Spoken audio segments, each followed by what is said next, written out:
I want to take just a minute today, and I mean 60 seconds, to give you some quick facts and good information on two upcoming levies.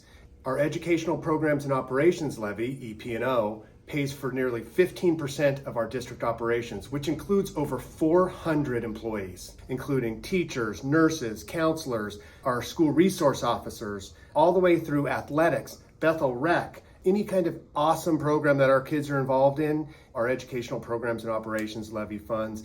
Our technology levy is a capital levy that supports not just the iPads that every student in our district has access to, not just the computers and wonderful classroom resources that our teachers and kids have access to, but all the infrastructure and people that it takes to support that, including cybersecurity, which we all know has become a bigger and bigger issue in our world.